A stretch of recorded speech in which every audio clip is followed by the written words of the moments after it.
Mit navn er Lav, og sammen med Jakob har jeg skrevet en bog til danske gymnasieelever, som hedder Junglebog for gymnasieelever. Og det er fordi, det kan være en jungle nogle gange at komme igennem 3 år, og så har vi givet vores bedste råd og tips, så man kan komme glad og lykkelig igennem.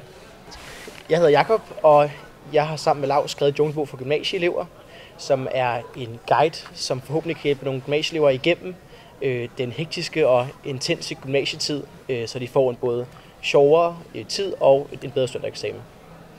Vi blev studenter i 2009, hvor vi gik på Rysensteen Gymnasium, og jeg læser økonomi på Handelshøjskolen i Stockholm. Og jeg læser nu statskundskab på Københavns Universitet.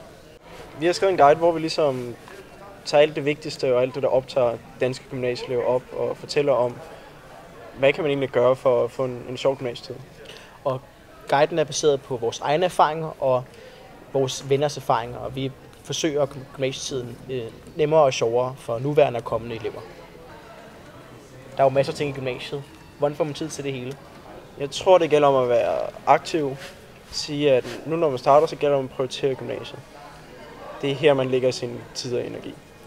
Og så må familien og fritidsinteresser og Facebook og andet vente nogle måneder. Hvordan er man aktiv i timerne? Hvad er fordelene ved det? Sæt dig længst frem i klassen og ræk hånden op og følg med i, hvad læreren siger. Så bliver det også noget sjovere. Det er sikkert, hvis du engagerer dig i timen, giver godt indtryk på din lærer, så vil det være en kæmpe fordel. Både fordi du kommer til at klare dig bedre, fordi du vil finde ud af, at det faktisk er meget sjovt, det meste man arbejder med. Der kan jo være rigtig meget, man gerne vil lave, når man går i gymnasiet. Og så gælder det om at finde det, man brænder for og synes er sjovt. Og så lægge sin tid og energi på det. Det vigtigste er, at man erkender, at man simpelthen ikke kan nå det hele. Man er simpelthen nødt til at nedprioritere noget og opprioritere noget andet. Sådan er det. Overspringshandlinger er noget, som jeg stadig arbejder med. Det tror jeg er en evig kamp. Det må man bare erkende. Men noget af det, jeg har gjort meget ud af, det er at planlægge min tid. Simpelthen bruge min kalender aktivt, sådan så jeg har nogen overblik over, hvad jeg skal nå, og hvordan jeg når.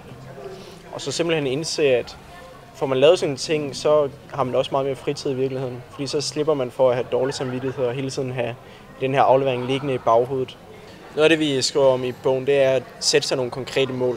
Simpelthen finde ud af, hvor vil jeg gerne være om, det kan være en uge, en måned eller måske et helt år. Hvad vil jeg faktisk gerne opnå? Et godt eksempel det kunne være, at du måske gerne vil have en bedre karakter i fysik. Så kan det være, at du skal til at lægge noget mere energi der. Det kan også være, at du dyrker en sportsgren. Det kan være, at du gerne vil være topscorer på dit fodboldhold. Så kan det også være, at man finder ud af, at nogle gange kan man ikke altid nå sine mål. Det kan være, at man har sat for høje mål, at man har været for ambitiøs. Det kan også være, at man ikke har været helt opmærksom på, hvad skal der faktisk til for at nå de her mål. Så kan det nogle gange være en god idé at dele sine mål lidt op. Sige, jeg tager et trin ad gangen. Det kan være, at du siger, jeg bliver måske ikke topscorer med det samme på mit fodboldhold, men jeg kan da måske i hvert fald score et mål til næste kamp. Man skal først og fremmest huske, at eksamen er lidt et spil, og det er en øvelse. Øvelse gør mester. Det er ikke en bedømning af en som menneske eller sådan noget. Man skal se det som et spil, og det er noget, du skal igennem. Så må du bare gøre det så godt, du kan. Ja, gymnasiet er ikke liv eller død. Det påvirker måske ens gennemsnit med nogle få tiendedele. Så der er ingen grund til at tænke det som verdens undergang, hvis man klarer det dårligt. Gå afslappet ind til det, og tag det, som det kommer. Husk, at det meste af ens karakterer bliver bestemt af ens års karakterer.